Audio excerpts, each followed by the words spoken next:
Inniskillin Winery in Niagara-on-the-Lake played host to some Canadian celebrities today to help kick off the annual Niagara Icewine Festival. President Donald Zeraldo wined and dined his guests, but first put them to work to help pick the last of this year's crop.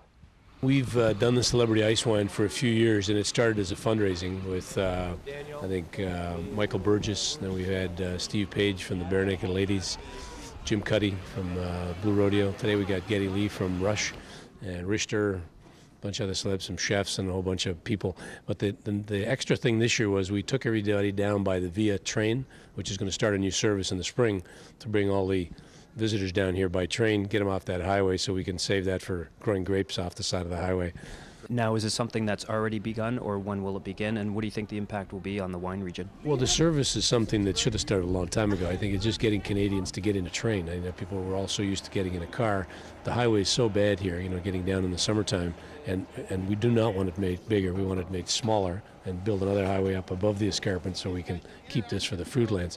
So I think it's going to be great because while you're on the train, you can enjoy wine, which you shouldn't do when you're driving, and then you can look out and you see some beautiful vineyards and fruitlands because all alongside of the train tracks, all the way down after Stony Creek, you've got all the beautiful things to look at, and then you can get back on the train and drink more wine going back to Toronto or Montreal, wherever it takes you back to. Finally, one of the celebrities here today is Marnie McBean, former Olympian. Quickly tell us Inniskillin's wine with the Canadian Olympic Committee. Marnie and myself and Gerald Close planted a vine at the front of the vineyard here to sort of inaugurate our sponsorship of the Canadian Olympics. And the idea is that when we plant that vineyard with the Olympic athletes, that we'll pick it when the vineyards grow up in 4 years, make ice wine in 2008, 2009, and we'll have it ready for the 2010 Olympics, which we're all very proud of. And because I ski, I'm particularly excited about it. With me now is Geddy Lee. Geddy, how did you get involved with today's celebrity ice wine picking? Well, I met Donald in France, actually, last summer. I was on holiday with my family, staying in the southwest of France. And I went into Vin Expo for a day to visit some friends in the wine business, and I had met Donald. And a number of months later, I got an invitation to come out here. Through him and through my friend Daniel Richler. So the two of us decided to come out and have some fun. Now, not only do you have a passion for music, you also have a passion for wine. Yes, I like wine. I like to drink it. I like to roll around. No. Yeah, I like wine. I like to collect it. And I've been collecting wine for about, 10 or 12 years. And being a wine connoisseur, how would you say Niagara wines compare to the rest of the world? Well, in certain categories, they're on par with, the ice wines are among the best ice wines made today. And in fact, I believe Inniskillin ice wine is the single most popular ice wine in the world. So within certain categories, I think they can compete very well. Great. Now, what can we expect musically from Geddy Lee and maybe the band in the near future? Well, we've got a tour coming up next year. It'll be kind of a limited tour, but we'll go North America and Europe, and after that, hopefully, we'll get back in the studio.